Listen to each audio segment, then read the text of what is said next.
बिस्मिल्लाहिर्रहमानिर्रहीम। अस्सलाम वालेकुम नाज़रीन कराम, मैं हूं मखदूम शहाबुद्दीन और आप देख रहे हैं मेरा फेसबुक और यूट्यूब चैनल।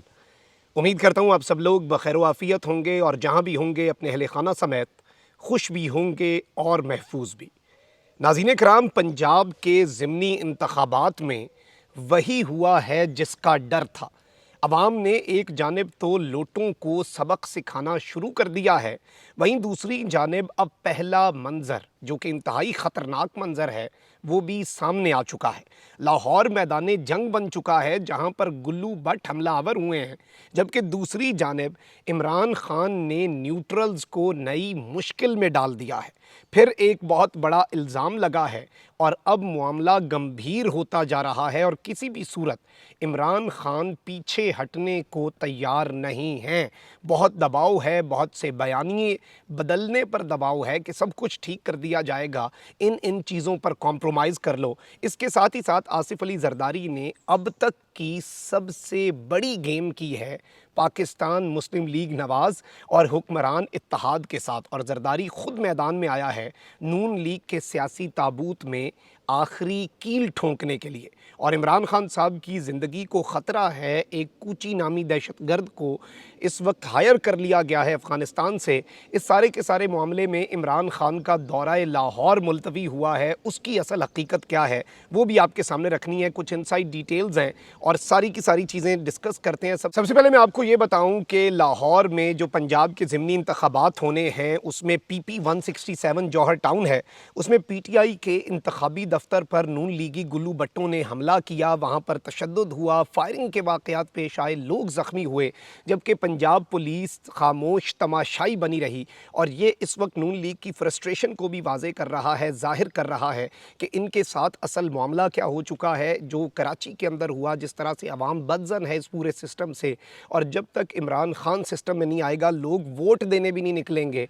अब ये चीज़ें इनके गले की हड्डी बन चुकी हैं। जबकि दूसरी जानिब इस पूरे के पूरे सिनेरियो के अंदर कुछ और डेवलपमेंट्स भी हुई हैं और अब मामला यहाँ तक पहुँच गया है कि जो लोटे हैं उन्हें लोगों ने निशाने इबरत बनाना शुरू कर दिया हुआ है। लाहौर में लीगी उम्मीदवार नज़ीर चौहान की गाड़ी पर फायरिंग का अफसोसनाक वाक़या भी पेश आया है और बेटा जो है वो बेसिकली ज़ख्मी भी हुआ है। और इस सारे के सारे मामले के अंदर नज़ीर चौहान का बेटा मुआज़ गोली लगने से, जबकि गार्ड्स डंडे लगने से ज़ख्मी हो गया।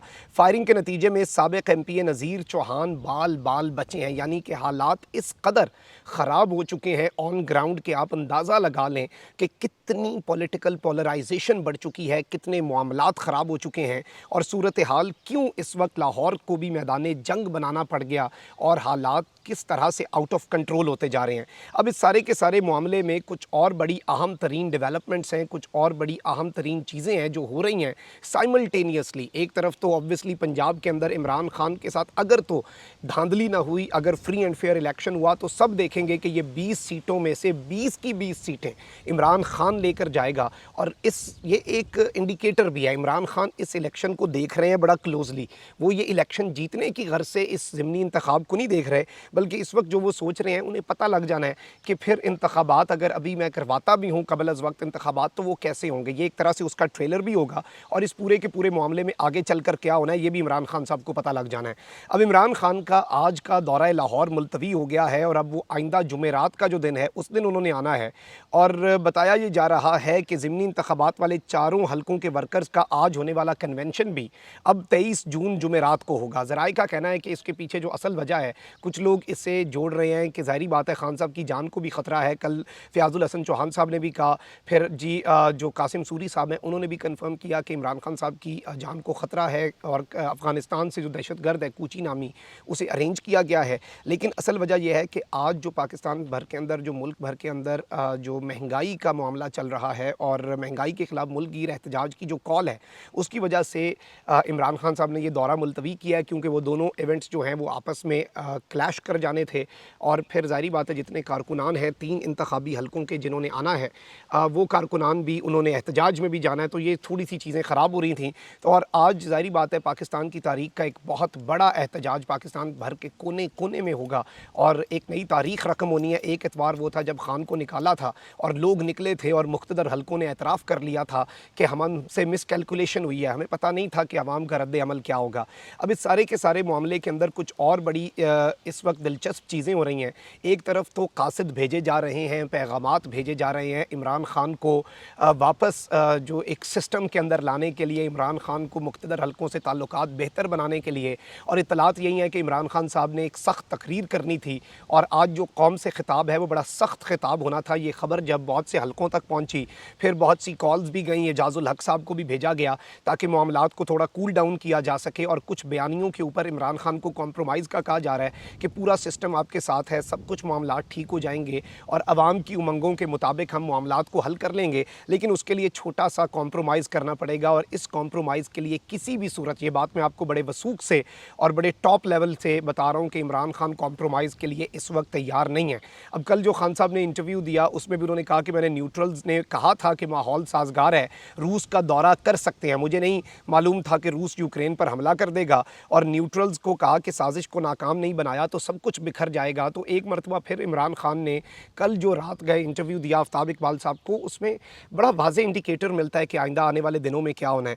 उसमें इमरान ख़ान ने मुकम्मल तौर पर आप देखें कि न्यूट्रल्स और जो इस साजिश को रोक सकते थे वो इदारे, उन्हें अपने निशाने पर रखा है और वो किसी भी सूरत अपने मौक़िफ़ से और अपने बयानिए से पीछे नहीं हट रहे। फिर ज़ाहिर बात है उन्होंने मज़ीद भी कहा कि बंद कमरे में फ़ैसला किया गया कि इमरान ख़ान को रास्ते से हटा देना चाहिए। इमरान ख़ान एक बहुत बड़ी रुकावट बन चुका है। और इस सारे के सारे मामले के अंदर ये तमाम तर चीज़ें आप देख लें तो ये जो अब सूरत हाल बन चुकी है, इमरान ख़ान साहब बंद कमरों का जो जिक्र कर रहे हैं, आहिस्ता आहिस्ता वो खुल रहे हैं। अब खुल कर ज़ाहिर बात है DGISPR का नाम भी लिया जा रहा है। बैक टू बैक दोनों तरफ से स्टेटमेंट्स आ रही हैं। FATF के क्रेडिट के मामले के ऊपर बहुत ज़्यादा इशूज़ चल रहे हैं। तो ये वो मामलात हैं जो हालात की ख़राबी की तरफ ही इंडिकेटर हैं। और इमरान ख़ान साहब एक मरतबा फिर न्यूट्रल्स को अपने निशाने पर रखे हुए हैं। और इस पूरी की पूरी सूरत हाल के अंदर इमरान ख़ान इस वक्त चाहते ये हैं कि वो अपनी डिमांड्स के मामले में हर हद तक जाने के लिए तैयार हैं। और अगर इलेक्शन होते भी हैं किसी डील के तहत, देन भी इमरान ख़ान ये तासुर बिल्कुल नहीं देना चाहते कि मफाहमत करवाई गई या नहीं। और यूँ समझ लें कि ख़ान हर सूरत अपनी तमाम तर जो डिमांड्स हैं, जो मुतालबात हैं, वो पूरी भी करवाएगा। और जिस तरह भी वो मान जाएँ या ख़ान मनवा ले, वो ख़ुद माने या ज़बरदस्ती मनवाया जाए, जो भी किया जाए, ख़ान इस वक्त मुकम्मल तौर पर इस मामले के ऊपर डटा हुआ है। और इसका मकसद ये है कि जो लोग बेसिकली समझ रहे हैं कि ख़ान को रशिया नहीं जाना चाहिए था और सुपर पावर को नाराज़ नहीं करना चाहिए था, तो उनको जानना होगा कि ये बेसिकली स्टेट पॉलिसी थी, ये इमरान ख़ान की पॉलिसी नहीं थी। ये रियासत पाकिस्तान और इसमें तमाम तर स्टेक होल्डर्स भी ऑन बोर्ड थे और वो अकेला ज़िम्मेदार नहीं है। अगर सज़ा मिलनी है फिर सबको सज़ा दें। और वैसे सज़ा देने वाला कोई होता कौन है? गलत पॉलिसी थी, ठीक पॉलिसी थी, हमारे मुल्क की पॉलिसी थी। और सेकेंडली जो सबसे इम्पॉर्टेंट चीज़ है कि ख़ान इस वक्त जो मैसेज दे रहा है वो ये खुला मैसेज दे रहा है कि मैं एक्सपोज़ कर रहा हूँ उनको जो मेरे साथ आपने हाथ किया, जो मेरे साथ एक बहुत बड़ा एक गेम डाली गई है, उस गेम को मैं एक्सपोज़ करना चाहता हूँ और ये मेरा मकसद है। तो वो इंडिकेटर्स और जो एक तरह से आप कह सकते हैं कि इनडायरेक्ट मैसेजिंग चल रही है, वो इस वक्त बड़ी अहम हो चुकी है। इस सारी की सारी सूरत हाल के अंदर आसिफ अली जरदारी ने एक और बम फोड़ा है नून लीग के सर पर। और नून लीग जिसे इस वक्त इस मंझधार में अकेला छोड़ दिया गया है, कश्ती पे साथ थे लेकिन ज़ाहिर बात है हुकूमत के मज़े में वो सबसे आगे हैं। और जहाँ पर लानत और लान तान और अवाम का गैज़ो ग़ज़ब बर्दाश्त करना होता है, उसमें नून लीग को आगे कर दिया जाता है।